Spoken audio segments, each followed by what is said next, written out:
Hey everyone, my name's Aris. This was the intermediate class here, and we talked a lot about kind of elevating our basics, making our basic tuck as good as it could be. So the very first thing we talked about was just how we find compression. So I just noted that a lot of leaders kind of pull the hand back and it keeps going back and we're not really quite sure where it ends. So leaders, think about bringing the hand straight up directly in between you. This is a great place just to start. Now from here we did the drill of, we've got some resistance here, and as a leader I'm going to provide support for my follower. Now as she takes her step forward on 3, she's going to push my hand back and I'm going to provide resistance. Alright? So what I'm not doing is, after I bring the hand up to the central position, I'm not trying to hold the hand in place as she pushes forward, right? That's not going to feel good at all. But I'm also not just letting it move with no resistance, and now it's going to be really hard for me to lead out, or maybe it would even be potentially rough on my shoulder.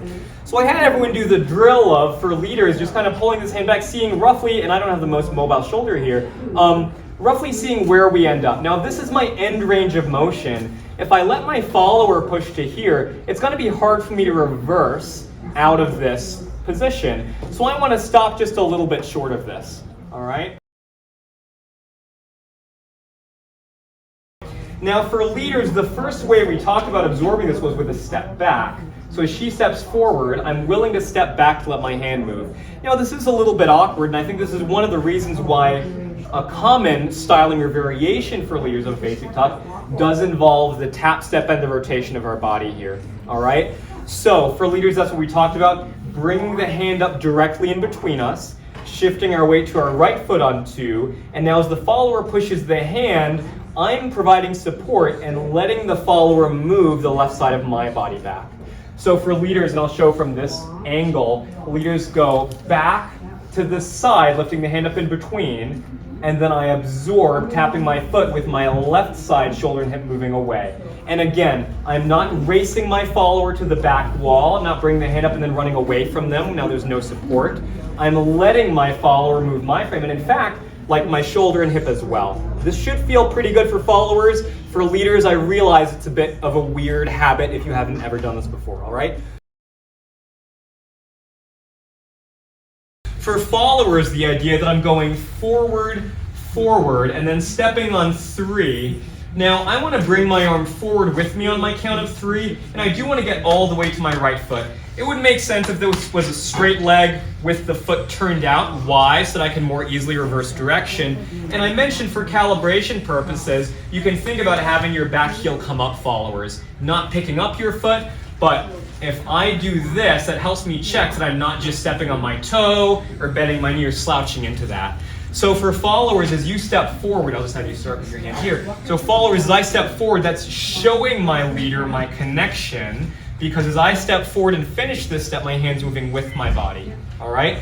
The next piece for followers was spotting and spotting the slot. So if this is my 3 as a follower, on 4, I'm looking away, spotting the wall, but I'm just checking in for a split second. I'm looking back the way I came and trying to find that wall before my foot lands on 5. This is important for safety reasons. If I'm away on 4 and back before my foot lands on 5, that's going to be a lot safer if the leader does accidentally pull my hand down or anything like that. We talked a little bit about handhold, 2 middle fingers together, make a C shape, leaders carrying that tray, just as a basic, follower's wrist relaxed, draping that towel, and we can keep that even in compression. So we'll show it from this angle a little bit. So just the idea that, like, as a leader, I don't have my middle finger pointed at the ceiling, it's my hand turned out slightly, followers 2 middle fingers are pointed up, we connect at the base of the 2 middle fingers and let this just gently wrap around. Now from here we can draw a halo, and it makes a lot of sense to keep that same connection point the whole time. As we reach the bottom, I'm not curling in with my wrist, and neither is my partner. Alright? So when we put it all together, 1, 2, 3, and 4, 5, and 6. Alright? So as a leader, I am tapping on 3, sending, reversing that momentum with the left side of my body. This is 3 and now I'm finishing back on my left foot on 4. Now, depending on the height of my partner, depending on our spacing, to keep my arm from like locking out and losing my frame, I might take a step forward. I would push off my right foot for that. So here's what it looks like if I didn't do that. I'm just half stepping almost in place, all right? Now if I needed to push forward a little bit, this would be like 1, 2, 3 pushing off, this foot stepping forward, and then gathering 5 and 6. And that was your class. You did great. Thanks so much, guys.